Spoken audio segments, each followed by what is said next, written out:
देखिए, दावा करना और संख्या बल होना दोनों दो बातें हैं। संख्या बल के हिसाब से ही पिछले बार हम लोगों ने जीता था और इस बार भी संख्या बल के हिसाब से ही एनडीए जीतेगी। पिछले राज्यसभा चुनाव के पहले भी बहुत तरह के लोगों ने आरोप प्रत्यारोप लगाया, अंततः एनडीए की जीत हुई। इस बार भी वही होगा।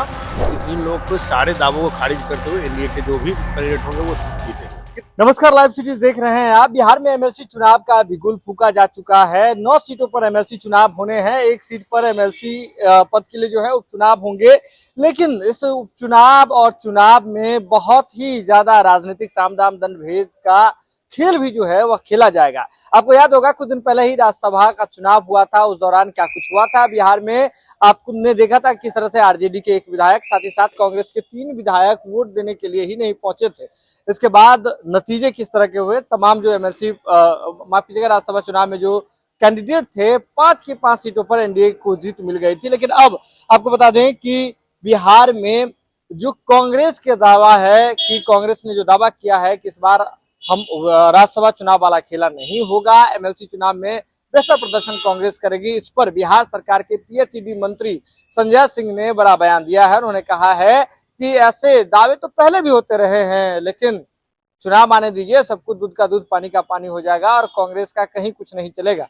इसके साथ ही उन्होंने गठबंधन में लोजपा कितने सीटों पर दावा करेगी इस पर भी उन्होंने बोला है। देखिए क्या कुछ कह रहे हैं बिहार सरकार के लोक स्वास्थ्य अभियंत्रण विभाग के मंत्री संजय सिंह। देखिए, दावा करना और संख्या बल होना दोनों दो बातें हैं।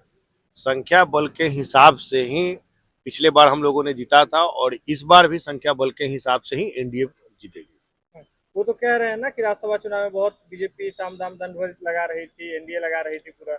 देखिए, कहने के लिए तो उन लोगों का काम है आरोप प्रत्यारोप लगाना। और आपने देखा होगा कि पिछले राज्यसभा चुनाव के पहले भी बहुत तरह के लोगों ने आरोप प्रत्यारोप लगाया, अंततः एनडीए की जीत हुई। इस बार भी वही होगा कि इन लोगों को सारे दावों को खारिज करते हुए एनडीए के जो भी कैंडिडेट होंगे वो जीतेंगे। कितने सीटों पर? 10 सीटों पर चुनाव है, क्या दावा है आपका? अभी देखिए क्या है ना कि अभी तो चूंकि अधिसूचना आई है कौन कौन लोग होते हैं किस किस दल से, अभी चूंकि हम लोग गठबंधन के भीतर से कौन कौन कैंडिडेट होते हैं, इन सब चीजों पे भी बहुत सारी चीजें डिपेंड करेगी। तो ये सब एक बार हो जाता है फिर हम लोग देखते हैं। लोजपा कितने सीटों पर? ये सब हमारे राष्ट्रीय अध्यक्ष आदरणीय चिराग पासवान जी तय करते आए हैं शुरू से और आगे भी वही तय करेंगे।